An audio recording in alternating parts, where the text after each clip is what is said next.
Ladies and gentlemen, fight fans all around the world, you are watching What You Need. Boxing as a sport has evolved. If you cannot accept that fundamental fact, I know a lot of people in the YTBC, they say, yes, boxing has evolved. It has evolved. And then they go right back into arguments about the past being superior to the present. And they go back into the nostalgia. I respect the past for the foundation that it has set for the present. But I would be a complete idiot to think that the present is inferior to the past. And that's where that kind of thinking leads to a destruction of the sport of boxing. Because we have some of these people with some sort of degree of nostalgia trying to elevate the past above the present. And some people want to fault me for putting a microscope on the past in the YTBC, saying that I'm slandering the past, when I'm only doing the very same thing they're doing with the present. You want to pick and choose who you're going to put the microscope under. And if I do what you're doing to everyone, present and past, you say I'm slandering them. So what are you doing? And the problem with it is, you are unjustifiably putting your microscope down on some of the present greats today. I have heard so many decafs. I call them dumb casual ass fans like Dante Boxing Nation, but not for the reason he does. His reasoning is because of people on the coincidentalist. I have a different reason. I call them decafs because they don't try to find out reasons why something is the way it is. They prefer to embrace gossip. They embrace the negativity towards boxing. And then they ask the question, why is boxing failing? Boxing's failing because of you decafs, because of you casual fans. You don't try to find out why something is as it is. No. You want to go out there and badmouth everything and praise things you've never even been in. You've not even grown up in some of those times. A lot of you.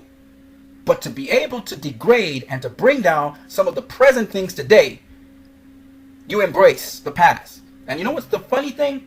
This has happened before. Muhammad Ali was condemned in his time. They embraced him at the end of his career. Pernell Whitaker was condemned in his time. They embraced him at the end of his career. I can go on and on and on. Gene Tunney.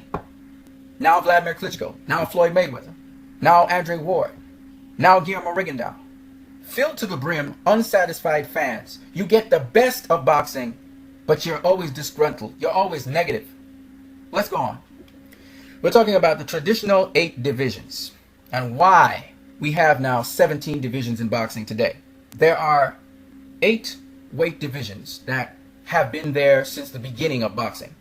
And these divisions are flyweight, bantamweight, featherweight, lightweight, welterweight, middleweight, light heavyweight, and heavyweight.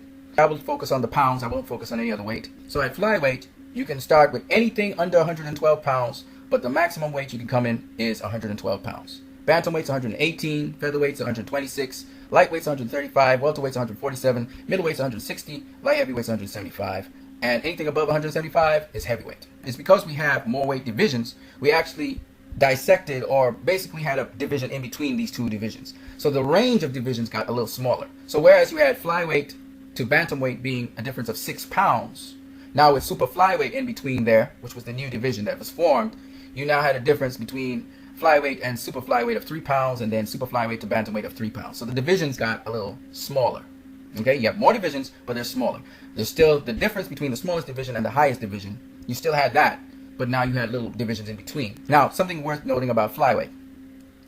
With flyweight, you also had 2 other divisions before it. You had the minimum weight or straw weight or mini flyweight, and then you had the junior flyweight, also known as the light flyweight division. So you start all the way from 105 pounds, go to 108, then to 112. And you're going to see those divisions in a minute. Some of these divisions, their maximum weight limits, like say for instance lightweight and welterweight, sometimes they change, they varied. So for instance, lightweight sometimes was 133 pounds, sometimes it was 135 pounds. It depends on what time in history you were looking at. Welterweight, same thing. Instead of being 147, it sometimes was 145. Though guys back in the day, they came in for title fights at these weight classes, in between title fights. It became more and more common for them to actually show up in weights way above these. Danny Moyer, as you can see here, had a world welterweight title fight against Don Jordan. And I'll talk to you more about Danny Moyer in Boxers Are Not Talked About Much Today. Now, as you can see, Danny Moyer came in at 146.5 pounds, and Don Jordan came in exactly on the welterweight limit, 147 pounds. Now, you didn't have day before weigh-ins. You had same day weigh-ins. So the guys would weigh in either in the morning of the fight, or they would weigh in a couple of hours before the fight. So in this case, Don Jordan came in at the right weight, and so did Danny Moyer. But here's the interesting thing. Danny Moyer, most of his career, once it wasn't a world title fight, he came in above the welterweight limit. Now, Danny Moyer's weights is on your left. So look at these weights here and see if you see any weights below 147 pounds. Well, there's a couple early in his career here. You have one here in his debut. You have one here, all right? And then he's right on the 147 mark. And here in his 8th fight, he was 146. But let's look after that. Most of his non-title fights were above the welterweight limit. Only when he was fighting Don Jordan, he went down. And then after that, see? Above the welterweight limit.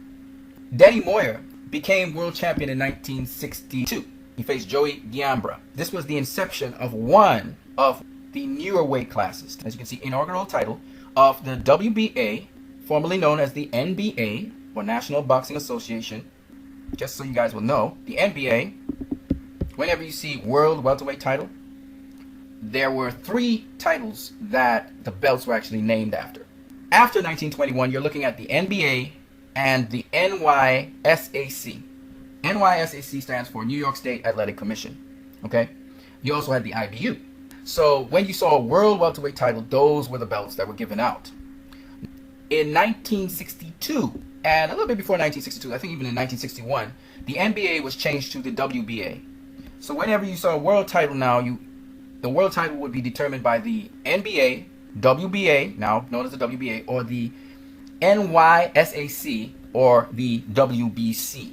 My point is that when you look at Danny Moyer, you will see that basically he campaigned at a division in between middleweight and welterweight. Remember, you have here middleweight, which is anything under 160 pounds but above 147 pounds, right? And Danny Moyer, he always came in mostly in most of his fights above 147 pounds. So in 1962, we had a new division known as super welterweight. And what super welterweight afforded for boxers was now they could be more comfortable at a weight where they campaign mostly at. Because what happens even when you look at Sugar Ray Robinson, when you look at Willie Pap, you would find that they came in heavier, all right, than the weight limit. And they campaigned mostly above it. So they started to form these subdivisions to cater for that. So that's how the super welterweight division came into being. It came to being in 1962, first by the WBA, or the NBA, and then later in 1963, the WBC, or NYSAC, had an inaugural title as well, to accommodate that. Because the fighters, in between title fights, they were actually fighting at a higher weight class. Okay, and you see that with Sugar Ray Robinson, Roberto Duran, you know, they all did it. In fact, even to this present time, guys like Errol Spence Jr., for instance, his last fight against Chris Van Herdeen was at 150-something pounds, okay? And it was supposed to be a welterweight bout. And so that's kind of why in the 1960s, they started opening up more weight divisions. So here are the current weight divisions today. So whereas the welterweight, like Danny Moyer, he fought one welterweight bout, and then after that, he fought at super welterweight, and then he moved up to middleweight after. You now have this extra weight class in between 2 wider weight classes. There's pluses to this, and there's minuses to this.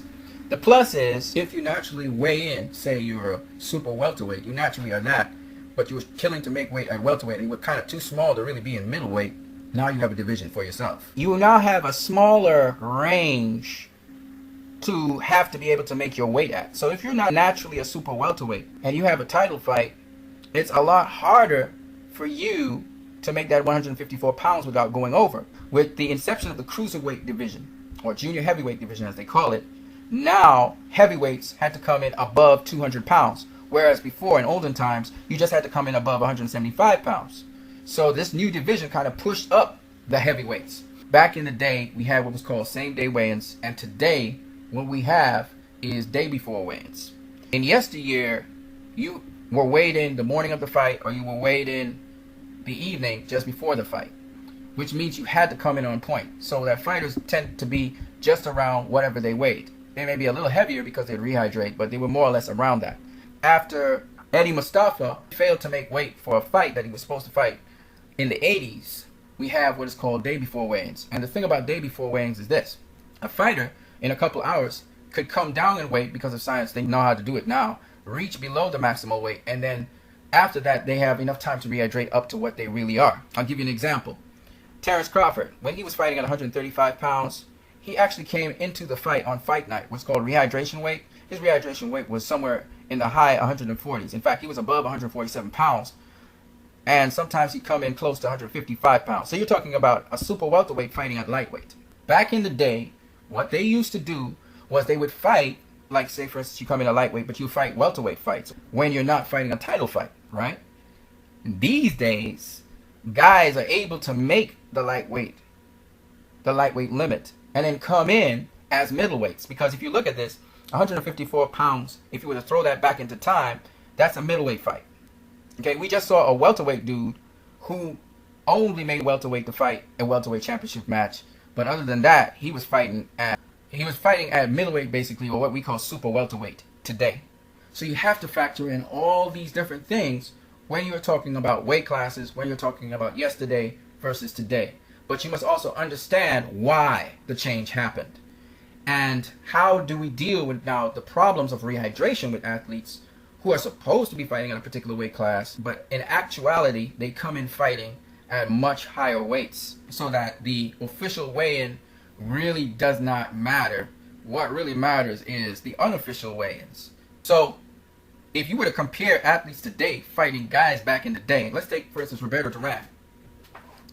Roberto Duran fought Iran Barkley, if you do remember. Memorable fight, Iran Barkley being a middleweight who defeated Thomas the Hitman Hearns. Now, Iran Barkley was a big, strong middleweight, no doubt. But Iran Barkley wasn't coming in, 165, 167 plus pounds. They had same day weigh-ins. So Iran Barkley came in, below the 160 pound limit. Duran came in, below the 160 pound limit. And both guys rumbled, and Duran was able to beat Iran Barkley, who was not a great boxer. He was more of a banger. Now, think about this. Roberto Duran versus Keith One-Time Thurman.